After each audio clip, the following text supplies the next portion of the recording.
మీ ఎలాంటి వ్యాపార ప్రకటనలకైనా వెంటనే మా ఛానల్ సంప్రదించండి. ప్రస్తుతం మనతో పాటు ప్రముఖ ఆధ్యాత్మికవేత్త, జ్యోతిష పండితులు, దత్తాత్రేయ గణపతి ఉపాసకులు, అమ్మవారి సేవకులు మురళీధర్ శర్మ గారు ఉన్నారు. గురువు గారితో మాట్లాడేద్దాం. మహాదేవ నమస్కారం గురుగారు. మహాదేవ శ్రీమాత్రే నమః. గురుగారు, ఉగాది రాశి ఫలితాలు చర్చించుకుందాం. శ్రీ పరాభవ నామ సంవత్సరంగా మరి పిలువబడుతుంది. వృషభ రాశి వాళ్ళకి ఈ కొత్త సంవత్సరం ఏ విధంగా కలిసి రాబోతుంది? ఎటువంటి విషయాల్లో ఎక్కువగా జాగ్రత్త వహిస్తే ఈ సంవత్సరం వీళ్ళకి విశేషంగా కలిసి వస్తుంది అంటారు? ఆపదామపహర్తారం దాతారం సర్వసంపదాం లోకాభిరామం శ్రీరామం భూయో భూయో నమామ్యహం. హరశంభో మహాదేవ విశ్వేశ అమరవల్లభ శివశంకర సర్వాత్మాన్ నీలకంఠ నమోస్తుతే. ప్రేక్షకులకు అందరికీ కూడా పరాభవ నామ సంవత్సర శుభ ఆశీస్సులతో, అదేవిధంగా ఎల్లవేళలా మా రైతులు కావచ్చును, అదేవిధంగా అందరూ కూడా సుభిక్షంగా ఉండాలి, చక్కగా పాడి పంటలతో, అదేవిధంగా సుఖ సంపదలతో జీవితాంతము అమ్మవారి యొక్క దయ మీపై ఉండాలని నేను మనస్ఫూర్తిగా కోరుకుంటూ, మీ ఇంటి మనిషిని అని చెప్పేటువంటి విధంగా నన్ను ఆదరించేటువంటి వారందరికీ కూడా పేరు పేరున అమ్మవారి శుభ ఆశీస్సులు మీపై ఉండాలని కోరుకుంటున్నాను. పరాభవ నామ సంవత్సర శుభ ఆశీస్సులతో సుమారుగా ఇన్ని సంవత్సరాల నుంచి ఆదరిస్తున్నటువంటి మీకు అందరికీ తప్పకుండా ఈ యొక్క పరాభవనామ సంవత్సరం కూడా అత్యంత అద్భుతంగా ఉండాలని మనస్ఫూర్తిగా కోరుకుంటూ, మరి వృషభ రాశి వారికి పరాభవనామ సంవత్సరంలో ఏ విధంగా ఉండబోతోంది అనేటువంటి విషయాలను మనము తెలుసుకునేటువంటి ప్రయత్నం చేద్దాం. మరి ఇక్కడ వృషభ రాశి అని అనగానే మనకు వృషభ రాశికి ఇక్కడ ఎద్దు అంటే వృషభం, దీన్ని మనకు టారస్ అంటారు. సో దీనికి కృత్తిక 2, 3, 4, రోహిణి 1, 2, 3, 4, మృగశిర 1, 2 పాదాలు రాశులలో రెండవ రాశి అయినటువంటిది వృషభ రాశి. ఇది స్థిర రాశి. మరి ఇక్కడ స్థిర రాశి అనగానే వీరికి కొంచెము బద్ధకస్తం ఎక్కువగా ఉంటుంది అని అనుకోవచ్చును. కొంచెం లేజీగా ఉండేటువంటి పరిస్థితి ఈ రాశి వారికి. మరి రోహిణి నక్షత్రం ఉంది కనుక, శ్రీకృష్ణ వారి నక్షత్రం కనుక, చంద్రుడు వీరికి ఉచ్చలో ఉన్న, స్వక్షేత్రంలో ఉన్న ఒక సెలబ్రిటీ రేంజ్లో ఉంటారు. చాలా అద్భుతంగా ఉంటారు. స్కిన్ టోన్ సూపర్గా ఉంటుంది, స్త్రీలకైనా పురుషులకైనా స్మార్ట్. సో ఇక్కడ చూసుకున్నట్టయితే ఆదాయము మనకు 5గా చెప్పబడుతూ ఉన్నది. అదేవిధంగా వ్యయము 14గా చెప్పబడుతున్నది. ఇక్కడ మరి ఆర్థిక ఇబ్బందులు ఉండబోతున్నాయి అంటారా? చెప్తా. రాజపూజ్యం 5, అవమానం 4. అయితే మీరు అన్నటువంటి ప్రశ్నకు ఇక్కడ చూసుకున్నట్టయితే ఆదాయం 5, వ్యయం 14 అనగానే మరి ఖర్చు అధికంగా ఉంటుందా అంటే వృషభ రాశి మన మీద కాదా అనేది కూడా చూసుకోవాలి. ఇప్పుడు వృషభ రాశి అనగానే మనకు ఈశ్వరమ్మ, ఉమేషు, ఏకాంబరుడు, ఉదయ్య, వాణి, అదేవిధంగా వీరబాబు, ఉమేషు, మనకు ఇంకా చూసుకుంటే వెంకటేషు, ఇట్లా అంటే ఈ ఉ ఏ ఓ వా వి ఊ వే ఓ ఈ అక్షరాలతో పేర్లు మొదలయ్యేటువంటి కంపెనీస్ కానీ, ఈ అక్షరాలతో పేర్లు మొదలయ్యేటువంటి మనుషులు కూడా కావచ్చు. మీది వృషభ రాశిగా చెప్పుకోవాలి. అయితే మీరు జన్మించినటువంటి సమయానికి మరి ఏదైనా సాసి చూసేబడితే కుంభరాశి, రారి రూడబడితే తులారాశి అవుతుంది. మరి మీ పేరేం పెట్టారు? వ్యవహారిక నామం ఇదా, జన్మనామం ఇదా అనేది 1కి 2 సార్లు చెక్ చేసుకోండి, కన్ఫ్యూజ్ కాకండి. సో ఏదేమైనా వృషభ రాశి వారికి ఎంతో ఔదార్యవంతులు, వేదాంతపరమైనటువంటి ఆలోచనలు ఎక్కువ, ఆత్మస్థైర్యము, చొరవ తక్కువ, ఏ విషయంలోనూ కూడా ముందుకు దూసుకుపోలేరు, నిజాయితీ ఎక్కువ, స్నేహితులను చూసి ఇష్టపడిపోతుంటారు, సంతోషిస్తారు, ప్రశాంతమైనటువంటి జీవితము గడపడం అంటే వీరికి ఎంతో ఇష్టము అని చెప్పుకోవచ్చును. ఎవరి యందు ద్వేషము కానీ కోపము కానీ రాదు, వచ్చినను తగ్గదు, అధికంగా ఉంటుంది. సో అదేవిధంగా స్నేహితులకు బంధువులకు సహాయం చేస్తారు.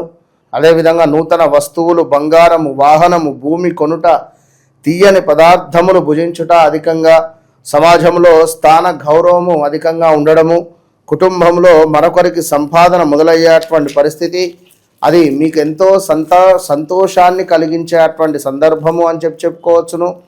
వచ్చే సొమ్ము ఏదైతే ఉందో శీఘ్రంగా వస్తుంది. విద్యార్థులు ప్రథమ శ్రేణిలో ఉత్తీర్ణత, మంచి ర్యాంకు వచ్చి పై చదువులకు విదేశాలకు వెళ్ళుట, పిల్లలకు సంబంధించి మంచి ఉద్యోగములు, ప్రమోషన్లు లభించుట, నూతన పనులు ప్రారంభించుట, అదేవిధంగా మనస్సు న్యాయబద్ధము, ధర్మ మార్గము, దయ స్వభావము కలిగి ఉంటారు. సుకుమారమైనటువంటి స్వభావము, సున్నితమైనటువంటి ప్రవర్తన, అదేవిధంగా ఇతరుల మనస్సును కష్టపెట్టకుండా క్రమశిక్షణగా ఉండేటువంటి పరిస్థితి ఉంటుంది. సో ఇలాంటి వృషభ రాశి వారికి సంబంధించి మరి ఈ రాశి వారికి 11వ ఇంట చక్కగా కూడా శనైశ్వరుడు చాలా అద్భుతంగా వీరికి యోగాన్ని తెచ్చిపెట్టేటువంటి పరిస్థితులుగా కనబడుతూ ఉన్నవి. 11వ ఇంట శనైశ్వరుడు చాలా అద్భుతంగా ఉండడం ద్వారా మరి వృత్తులందు లాభాలు కనబడుతూ ఉన్నవి. అదేవిధంగా అన్ని రంగాల వారికి కూడా చక్కటి లాభములు, ఇంటి యందు వివాహాది శుభకార్యములు చేయుట, నూతన గృహ నిర్మాణ అవకాశాలు, విందు భోజనములు అనుకోకుండా చేసేటువంటి సందర్భాలు, బంధువుల యొక్క రాక, ఇంటి యందు పండుగ వాతావరణం కనబడుతూ ఉన్నది. అదేవిధంగా అనుకున్న పనులు విజయవంతమగుట, తాత్కాలిక ఉద్యోగస్తులకు ప్రైవేట్ అగుట, బ్యాంకు రుణాలు వచ్చుట, ఉద్యోగ మార్పు, మెడిసిన్, ఇంజనీరింగ్ వాళ్లకు కొన్ని చిక్కులు మాత్రం తప్పవు. అదేవిధంగా వకీలు, డాక్టర్లకు మంచి పేరు వచ్చుట, గతంలో నిలిచిన పనులు నెరవేరుట, వ్యాపారంలో మార్పు, ఉద్యోగంలో మార్పు, మీకు కావలసిన ధనం రావడానికి అనేక మార్గములు ఎన్నుకొనుట, ఇంటి యందు అందరికీ ఆరోగ్యము, మనస్సునందు సంతోషము, మాతా పితృ భక్తి, మంచి వారితో స్నేహం చేయుట, మీ గుడ్ విల్ ఏదైతే ఉందో అది పెరిగే పరిస్థితి ఉంది. ప్రయాణాలలో లాభములు, ఉపయుక్తమైనటువంటి ప్రయాణాలు చేయుట, సహోదరి వర్గానికి చెందిన బాధ్యతలు వీరి నెత్తి మీద పడేటువంటి పరిస్థితి ఉంది. ఉన్నంతలో విలాసవంతమైనటువంటి జీవనం సాగిస్తారు. భూమికి సంబంధించింది, ధనానికి సంబంధించింది, ధాన్యానికి సంబంధించినటువంటి లాభాలు, రియల్ ఎస్టేట్ వారికి మంచి లాభాలు అనుకూలంగా ఉండే పరిస్థితి ఉంది. మరి ఇక్కడ గురువు 3లో సంచారం చేత ఏదో ఒక రకమైనటువంటి టెన్షను ఉండుట, అదేవిధంగా ప్రయోజనం లేని ఉద్యోగము చేయుట, రోజువారి ప్రయాణంలో జాగ్రత్త అవసరము, పొత్తు వ్యాపారమందు మోసము, నమ్మినచో నష్టపోతున్నారు, జాగ్రత్తగా ఉండండి, కఠినమైన నిర్ణయాలు తీసుకుంటారు కానీ ఆచరణలో సాధ్యం కాదు, మానసిక చింతన, పరిచయం లేని వ్యక్తులను నమ్మరాదు. పరిచయం లేని వ్యక్తులను నమ్మడం ద్వారా మానసిక చింతన ఏర్పడే పరిస్థితి ఉన్నది. సో దురాలోచన, మితిమీరిన కోపము, సెంటిమెంట్ వస్తువులను అమ్మి చింతించుట, అనవసరమైనటువంటి పనులు చేసి చింతించుట, ఆదాయానికి మించినటువంటి ఖర్చులు ఉండడము, మీ మీద నరదృష్టి అధికముగా ఉండడము, ఇదంతా చెప్పేది మనకు జూన్ జూలై తర్వాత నుండి. ఇందాక మనము ఎప్పుడైతే ఇక్కడ గురువు 3వ సంచారము అని చెప్పుకున్నాం, ఈ గురువు 3వ సంచారము అని చెప్పుకున్నప్పటి నుంచి ఇబ్బందులు అనేటువంటివి ప్రారంభమవుతుంది. ఈ మనకు సుమారుగా జూన్ జూలై వరకు గురువు బాగానే ఉన్నాడు.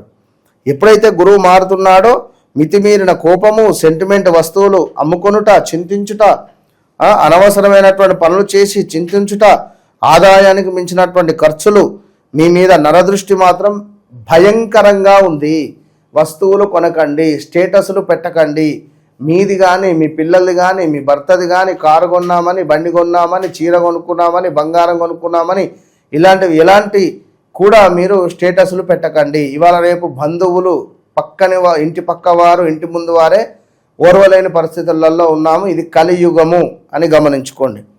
ఇక ఏ పని చేసినా బాగా ఆలోచించి చేయాలి. తప్పకుండా శని జపతర్పణ హోమాదులు చేయించి శ్రీరామ ఆపదుద్ధారక స్తోత్రాన్ని చేసినా కొంచెం మేలు కలుగును అని చెప్పడం జరుగుతూ ఉన్నది. కనుక ఎవరైతే వృషభ రాశి వారు ఉన్నారో ఇప్పుడు జూన్ జూలై ఆగస్టు వరకు చాలా జాగ్రత్తగా ఉండాలి. ఎప్పుడైతే జూన్ జూలై ఆగస్టు వస్తుందో ఈ యొక్క జూన్ జూలై ఆగస్టు తర్వాత నుండి తీవ్రమైనటువంటి ఇబ్బందులకు గురయ్యే పరిస్థితి ఉంటుంది. ఎలాంటి సెటిల్మెంట్స్ ఉన్నా ఏది ఉన్నా కూడా ఈ యొక్క జూన్ జూలై లోపే మీరు సెటిల్మెంట్ చేసుకోండి, వివాహాలు చేసుకోండి. అన్నింటా బలం ఉంది. ఎప్పుడైతే మనకు ఆగస్టు దాటుతుందో చాలా అంటే చాలా తీవ్రమైనటువంటి కఠినమైనటువంటి ఇబ్బందులు మనకు 1 ఇయర్ సుమారుగా 10 months దాకా ఉంటుంది. కనుక ఏది ఏమైనప్పటికీ ఇదంతా కూడా మనకు ఈ యొక్క పరాభావరామ సంవత్సరానికి సంబంధించినటువంటి గోచార ఫలితాలు. ఇందులో రాజపూజ్యమేమి, అవమానమేమి, వ్యయమేమి, ఆదాయమేమి, మన మాటే మనకు ఆదాయము. మన మాటల్లోనే సరస్వతి అమ్మవారు ఉంటుంది. మనం చేసే పనిలోనే ఆ యొక్క వృత్తికారకుడు ఉంటాడు, శనైశ్వరుడు. కనుక చక్కటి మాట విధానము, చక్కగా నలుగురితో మాట్లాడదాం, చక్కగా నలుగురిని మంచిగా అర్థం చేసుకునే ప్రయత్నం చేసిన కొంచెము పొరపాటున కూడా మనము అపార్థం చేసుకున్నా కూడా అది ఎక్కడికో దారితీస్తుంది. కనుక మరి ఇట్టి సందర్భాలలో వృషభ రాశి వారికి ఒకటే, మన వ్యక్తిగత జాతకరీత్యా మీ దశ అంతర్దశలను చూసుకొని ముందుకు వెళితే మంచి ఫలితాలు ఉంటవి. యాజ్ ఇట్ ఈజ్ ఇప్పుడు ఇక్కడ ఒక చిన్న మాట ఏమిటి అంటే, అందరికీ కూడా అమ్మవారి శుభ ఆశీస్సులు. గత కొంతకాలంగా నన్ను ఆదరిస్తున్నటువంటి వారికి, మా ఛానల్స్ను ఆదరిస్తున్నటువంటి వారికి నిజంగా ఇక్కడ యూనివర్స్ ఒక ట్రూ ఒక నిజమును నేను 10 మందికి చెప్పాలి అనుకున్నా. నిజమును ఇక్కడ ఒక సబ్జెక్టు ఏదో మసిపూసి మారేడుకాయ పెట్టినట్టుగా నడుస్తున్నది వ్యవస్థ. ఇది నిన్నగాక మొన్న ఒక అద్భుతమైనటువంటి ఒక యాంకర్, వారు ఎక్కువగా పొలిటికల్ చేసేటువంటి ఆమె పొలిటికల్గా. సో ఈ యొక్క డివోషనల్ వైపుగా కూడా ఉంది. జస్ట్ క్యాజువల్గా కూర్చుంటే గురుగారు నా జాతకం చెప్పండి అని అంది. అనుకున్నాక 2024-2025లో బ్రేకప్ అయింది. 2024-2025లో సూసైడ్ అటెంప్ట్ చేసినారు. 2025-2025లో స్థానచలనం జరిగింది. ఇట్లా ఒక 10 విషయాలు టకా చెప్పేసరికి షాక్ అయిపోయింది. మామూలు షాక్ కాదు, పిచ్చి షాక్ అయిపోయింది. మీకెవరు చెప్పారు అంటది. మీకేం తెలుసు అన్నది. ఫోన్ చేసిందా, ఒక పెద్ద బీఆర్ఎస్ పార్టీకి సంబంధించినటువంటి ఒక పెద్ద లీడర్కి ఫోన్ చేసి ముఖం చూసి చెప్పేస్తున్నాడు, గురువుగారు ఏంది ఇది, నాకు అసలు ఏం అర్థమవుతలేదు, మీరు గలవాలి అంటే. ఆమెకు అతను లైక్ ఎవరైనా మంచి వారు ఉంటే చెప్పండి అని చెప్పంటే చెప్పేసరికి ఆయన షాకు. ఒక పెద్ద ఎంపీ ఈయనరా కలవాలి ఇప్పుడు ఉంది. సో నిన్నగాక మొన్ననే జరిగింది. కనుక అట్లా ఉంటుంది సబ్జెక్ట్ అది కనుక ఇప్పుడు మన దగ్గరికి వచ్చేటువంటి వారు కూడా చాలామంది షాక్ అయిపోతారు. కాల్స్ అయినా ఏదైనా కూడా, అమ్మ ఇది జరిగింది, జరుగుతుంది. యా మొన్న అమెరికా ఆమె ఇంగ్లీష్లో మాట్లాడింది. ఇంగ్లీష్లో నేను చెప్తూ ఉన్నా, వారు ఎక్కడో తెలియదు ప్రామిస్ ఇంగ్లీష్లో ఉన్నవారు. Your father this time is trouble to health related. Yes ya shock అయిపోతుంది ఆమె. అంటే వాళ్ళ మదర్ విషయం కానీ, ఈ టైంలో హెల్త్ రిలేటెడ్ కానీ, ఈ టైంలో ఆమె జాబ్ రిలేటెడ్ కానీ, ఆమెకి ఈ టైంలో వివాహానికి సంబంధించిన ఇబ్బందులు ఎదురయ్యాయని కానీ.